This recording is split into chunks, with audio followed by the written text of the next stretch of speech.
Sonam വാങ്ചുക്കിനെ arrest ചെയ്ത് നീക്കിയ പശ്ചാത്തലത്തിൽ ഇപ്പോഴിതാ അദ്ദേഹത്തിന്റെ ഭാര്യ പ്രതികരണവുമായി രംഗത്തെത്തിയിരിക്കുകയാണ്. ആശുപത്രിയിലും സോനം വാങ്ചുക് തന്റെ നിരാഹാര സമരം തുടരുകയാണ് എന്നാണ് ഇപ്പോൾ അദ്ദേഹത്തിന്റെ ഭാര്യ പറയുന്നത്.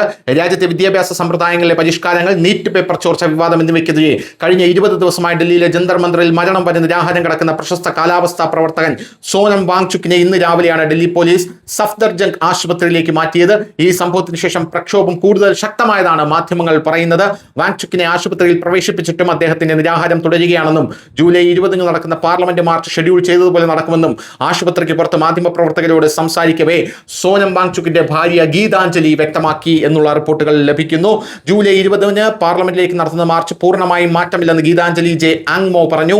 വിദ്യാഭ്യാസ സമ്പ്രദായത്തിൽ മാറ്റം വരുത്തേണ്ടത് ഭരണകൂടത്തിന്റെയും നയരൂപീകരണക്കാരുടെയും ഉത്തരവാദിത്തമാണ്. നിലവിലെ സംവിധാനം പൂർണ്ണമായും തകർന്നിരിക്കുന്നുവെന്ന് അവരോട് പറയുക മാത്രമാണ് ഞങ്ങളുടെ ജോലി എന്നാണ് ഇവർ വ്യക്തമാക്കുന്നത്.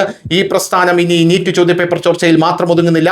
മുഴുവൻ വിദ്യാഭ്യാസ സമ്പ്രദായത്തിലും പരിഷ്കാരങ്ങൾക്കായുള്ള സമഗ്രമായ ഒരു പ്രചാരണമായി ഇത് മാറിയിരിക്കുന്നു.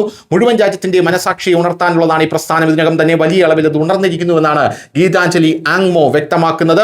ആശുപത്രി അധികൃതർ സോനം വാങ്ചുക്കിനോട് ഗ്ലൂക്കോസ് അല്ലെങ്കിൽ ഇലക്ട്രോലൈറ്റ് പൗഡർ കഴിക്കാൻ നിർദ്ദേശിച്ചു. എന്നാൽ വാങ്ചുക് തന്റെ തീരുമാനത്തിൽ ഉറച്ചു നിൽക്കുകയും പഞ്ചസാരയോ പൊടിയോ കഴിക്കാൻ വിസമ്മതിക്കുകയും ചെയ്തു. കഴിഞ്ഞ 20 ദിവസമായി ഉപ്പുവെള്ളം മാത്രം കുടിച്ചുകൊണ്ട് അദ്ദേഹം സമരം നടത്തി. തുടർച്ചയായ ഉപവാസങ്ങൾ കാരണം പേശികൾ ദുർബലമാവുകയും ശരീരം ദുർബലമാവുകയും ചെയ്തിട്ടുണ്ടെന്നും മാനസികമായി അദ്ദേഹം വളരെ ശക്തനും ഉണർന്നിരിക്കുന്നവനുമാണെന്ന് ഗീതാഞ്ജലി കൂട്ടിച്ചേർത്തു.